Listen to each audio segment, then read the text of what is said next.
Hello everyone. दोस्तों, एक बहुत ही बड़ा गुड न्यूज़ सामने निकल कर आ रहा है। कुछ दिन पहले ही हाईकोर्ट से ये साफ आदेश दे दिया था झारखंड सरकार को कि सहायक आचार्य में जितने भी पद पारा शिक्षकों के लिए आरक्षित है, उस पद पे जल्द से जल्द पारा शिक्षक की बहाली होनी चाहिए। तो हाईकोर्ट का आदेश के बाद झारखंड सरकार ने फाइनली जो जेएसएससी है, उसने सहायक आचार्य का फॉर्म को रिलीज कर दिया है। तो आइए इस पर विस्तार पूर्वक से चर्चा करते हैं कि कितना पोस्ट होने वाला है, कितना वैकेंसी है। सभी विषय में हम लोग विस्तार पूर्वक चर्चा करेंगे। आइए, तो लगभग 7,000 से अधिक पदों पर भर्ती होगी।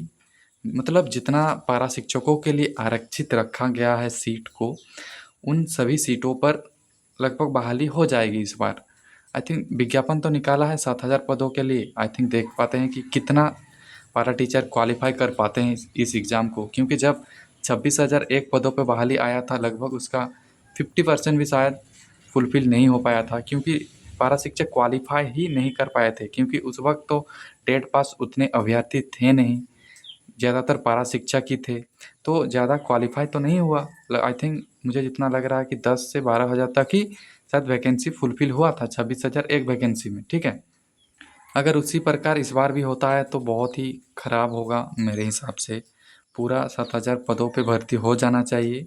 अगर सरकार की मंशा सही रहा तो ज़रूर होगा बहाली। ठीक है, और दूसरा नंबर पर है ये बहाली सिर्फ इसमें, मतलब इस विज्ञापन के अनुसार सिर्फ इसमें पारा शिक्षक ही आवेदन कर सकते हैं, और कौन, जो टेट पास है वही इस फॉर्म को भर सकते हैं। ठीक है, जेटेट पास होना आवश्यक है इस फॉर्म को भरने के लिए। जो पारा शिक्षक टेट पास नहीं है, जेटेट पास नहीं है, उन लोग फॉर्म को नहीं भर पाएंगे। तो सवाल आता है कि क्या अगर जो जेटेट पास नहीं है तो उन लोगों के लिए कुछ मौका नहीं है, कुछ अवसर नहीं है? तो ज़रूर है, तो उस पर भी हम लोग बात करेंगे। तो उनके लिए एक तो सीटेट पास होना चाहिए पारा शिक्षक, जो जेटेट पास नहीं किया है, या फिर यूपी टेट पास होना चाहिए, या फिर हरियाणा टेट, या फिर किसी अन्य राज्यों के टेट पास होना चाहिए। यानी कि किसी भी राज्य के टेट पास आपको होना ही चाहिए। अगर आप झारखंड टेट पास नहीं है तो आपको किसी अन्य राज्य का टेट का सर्टिफिकेट दिखाना होगा, तब जाकर आप इस फॉर्म को भरने के लिए एलिजिबल है। ठीक है, या फिर सीटेट पास होना चाहिए। तो ये था। और उसके बाद इस फॉर्म को भरने की तिथि 31 जुलाई से 30 अगस्त तक रखा गया है, जो कि इनफ है। 1 महीना का टाइम दिया गया है। तो ये बहुत ही अच्छा खबर सामने निकल कर आ रहा है। ठीक है, और मैं तो ये साफ तौर पर कहूँगा कि पारा शिक्षकों के लिए ये आखिरी मौका है। अगर इस बार आप लोग सहायक आचार्य बन गए, बहुत ही आसानी से बनेंगे, क्योंकि ज़्यादा तो कंपटीशन होगा नहीं, क्योंकि टेट पास पारा शिक्षक भी ज़्यादा नहीं है, इसलिए कंपटीशन तो ज़्यादा होगा नहीं। अगर मान लीजिए इस बार टेट का एग्ज़ाम होने के बाद जो वैकेंसी आएगा, उसमें तो बहुत सारा नया अभ्यर्थी भी बैठेंगे ना।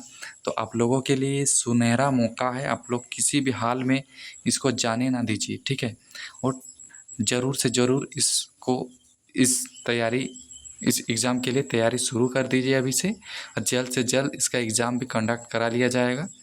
ये मौका आप लोग हाथ से जाने नहीं दीजिए। और मैं इसलिए कह रहा हूँ कि ये आखिरी मौका है इन लोगों का, क्योंकि मैक्सिमम पारा टीचर ऐसे हैं जो टेट पास है, उनका एज आई थिंक लगभग 50 प्लस हो ही चुका है। मैक्सिमम का मैं बात कर रहा हूँ, और कुछ कुछ होंगे जो आई थिंक 40-45 के अप्रॉक्स है। मैक्सिमम 55 प्लस ही होंगे। ठीक है, तो ये इन लोगों के लिए बहुत ही सुनहरा मौका है, एक पारा शिक्षकों के लिए एक बम्पर बहाली कहेंगे हम लोग। ठीक है, ये मौका आप लोग हाथ से बिल्कुल जाने ना दीजिए, और ऐसा मौका आप लोगों को बार बार देखने को नहीं मिलेगा। ठीक है, तो आई होप कि ये वीडियो आप लोगों को अच्छा लगा होगा, और जेटेट से रिलेटेड भी मैं कुछ वीडियो लाने वाला हूँ। ठीक है, ये इन्फॉर्मेटिव वीडियो आप लोगों को कैसा लगा कमेंट बॉक्स में ज़रूर बताइए। तब तक के लिए देखते रहिए मेरे चैनल को, और साथ ही अपना ध्यान रखिए। धन्यवाद।